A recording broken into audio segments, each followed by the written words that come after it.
इसका ये प्रोफाइल है तो घर पर चलना चाहिए। ठीक है, इससे कुछ अंदाजा लगाते हैं। क्या अंदाजा लगाते हैं आज के सेशन का? क्या अंदाजा है? भारत का रुतबा थोड़ा सोचकर प्राउड फील करिए। किस बात का? अजी इस बात का कि भारत के सामने इतने सारे देश अपने सामान को लेकर पहुंचे हैं। सर डिस्प्ले लगा दिया है हमने आपके लिए, बताइए कौन सा सामान पैक कर दें? हैं? जी हां, चर्चा हो रही है एयर शो की, जो हो रहा है बेंगलुरु के अंदर। आज भी चल रहा है, कल भी चलेगा। आज के सेशन में हम चर्चा कर रहे हैं कि यहां पर कैसे दो बड़ी महाशक्तियां भारत से डील लेने पहुंची हैं और भारत को क्या क्या ऑफर कर रही हैं।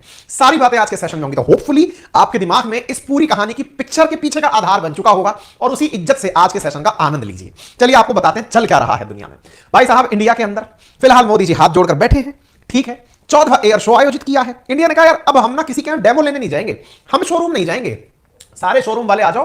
35,000 स्क्वायर फीट एरिया में हमने खूब बड़े मैदान में आपके लिए मार्केट खोल दिया है। आराम से आओ, यहीं पर मेला लगाओ, दुनिया भर के विमान लेकर आ जाओ। बड़ी बड़ी कंपनियों के एयरबस, बोइंग, ना जाने राफेल, डसॉल्ट सब चले आए। सर हमारा डिस्प्ले लगा दें हम? अरे लगाइए, फिर क्या करेंगे? इंडिया वाले जाएंगे, देखेंगे।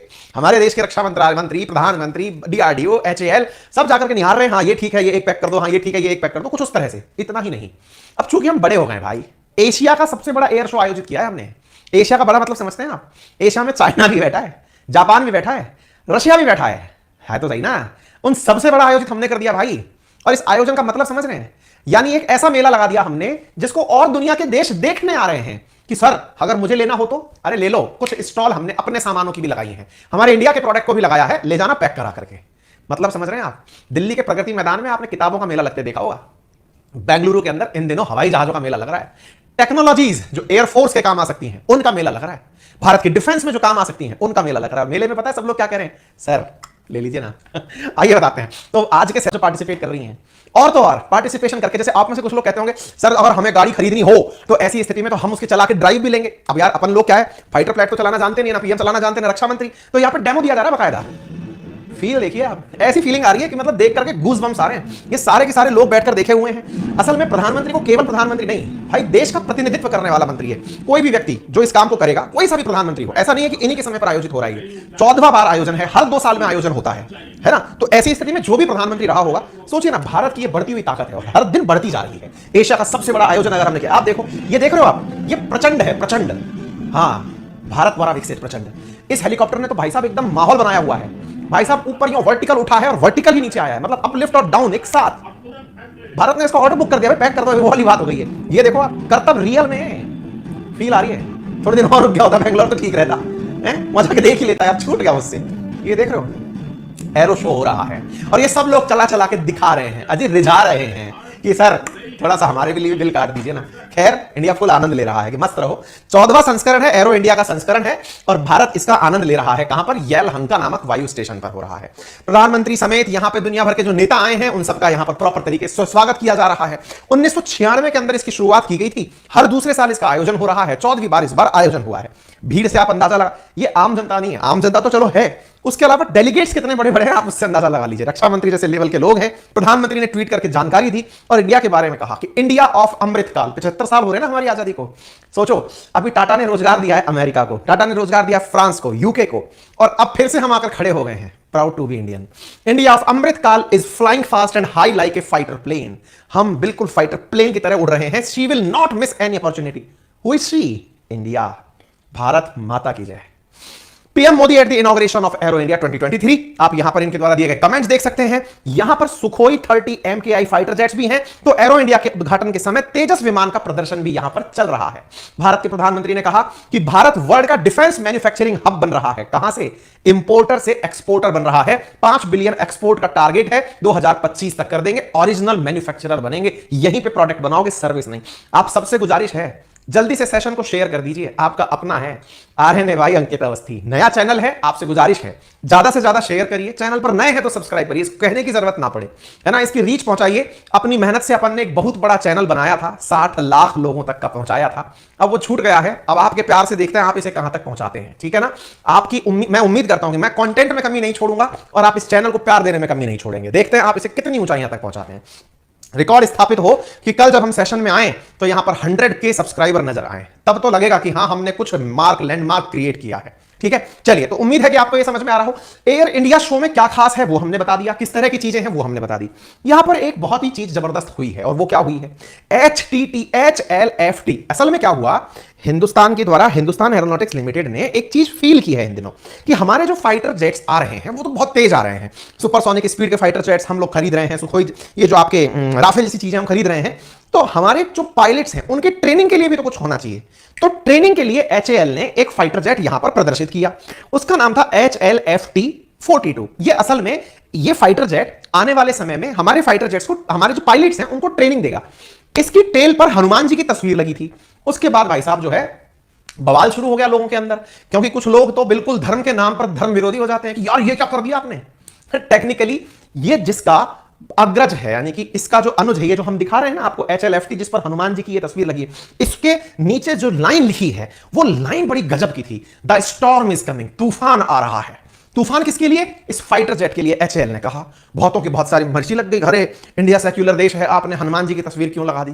अरे भैया, ये जिसका अग्रज है ना, इसका जो अनुज, इससे जो पहले, माफी चाहूंगा, ये अनुज है असल में, इसका जो अग्रज है जो इससे पहले आया हुआ है फाइटर जेट, उसका तो नाम ही मारुत रखा गया था। फिर क्या कर लोगे, मारुत तो होते ही हनुमान जी हैं। हनुमान जी पवन पुत्र हैं भाई, पवन पुत्र में पवन जैसी स्पीड है, स्पीड के कारण ही तो इसका नाम है। तो ये बताया जा रहा है कि स्टॉर्म इज कमिंग।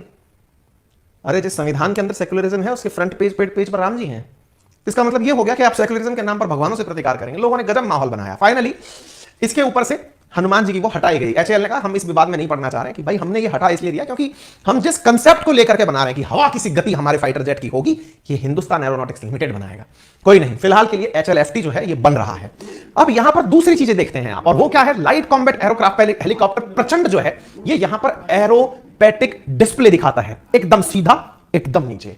इस डिस्प्ले को देख करके तो एकदम गदगद आ गए हम लोग। कैसे गदगद आ गए, आर्मी ने कहा कि भाई हम 200 इंडिजीनियस बिल्ट प्रचंड और लाइट यूटिलिटी हेलीकॉप्टर खरीदेंगे। वैलेंटाइन पर अनाउंसमेंट हो गया। इंडिया ने कहा डोंट वरी प्रचंड, आपने बहुत प्रचंड तरीके से काम दिखाया है, और अगर आपका काम हमें पसंद आया है तो हम 200 प्रचंड इंडिजीनियस खरीदने वाले हैं। बधाई हो, प्रचंड हुआ है, ठीक है। और तो और इस डिस्प्ले में भाई साहब इंडिया की बनी हुई फ्लाइंग टैक्सी भी डिस्प्ले में आई। IIT मद्रास के स्टूडेंट्स ने 2017 के अंदर एक स्टार्टअप शुरू करके टैक्सी बनाई, उड़ती है भाई, ये 2 सीट की है, 200 किलो वजन है, 200 किलोमीटर तक उड़ जाती है चार्ज होकर के, वर्टिकल टेक ऑफ करती है, कुछ इस तरह की दिखती है। कंट्री की पहली electric air taxi which will fly in air, will have to pay so much money to travel. अब चीजें हैं, धीरे धीरे आ रही हैं, ऐसी चीजें डिस्प्ले हो रही हैं, टेक्नोलॉजी दिखाई जा रही है। अरे तभी तो कह रहा हूं छोटा मोटा काम नहीं है। 809 कंपनी यहां पर आई है अपना डिस्प्ले देने के लिए, 73 CEOs आए हैं, मजाक है क्या। इस बीच में जिसने सबका ध्यान आकर्षित कर लिया वो क्या था, वो था F-35। F-35 नाम तो सुना सुना लग रहा है सर। अरे भाई ये वो एयरक्राफ्ट है जिसे लेकर दुनिया ये लोहा मान चुकी है कि इससे उन्नत दुनिया में कोई एयरक्राफ्ट नहीं है।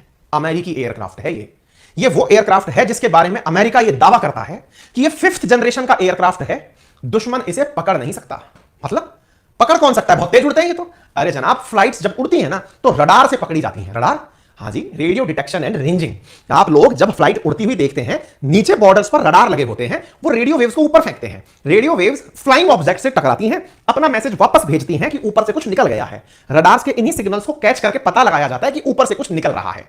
इसे रडार भी नहीं पता लगा सकता। अच्छा जुप से निकलता है क्या, हाँ जुप से निकलता है, लेकिन टेक्नोलॉजी में इसके अंदर स्टेल्थ टेक्नोलॉजी लगी है। मतलब वो टेक्नोलॉजी जो रेडियो वेव्स को ही अवशोषित कर लेगी। जब लौटेगा ही नहीं तो बताएगा कौन, जाओगे ही नहीं तो आओगे कैसे, ये वो वाली डायलॉग है, ठीक है। तो ऐसी स्थिति में मजेदार चीज ये हो गई, अमेरिका ने अपना F-35 यहां भेज दिया।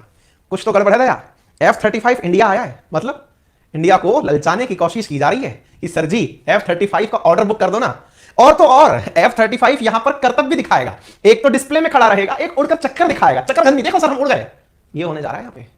F-35 को आप यहां पर देख सकते हैं, ये खड़ा हुआ F-35, दुनिया के लिए कौतूहल का विषय।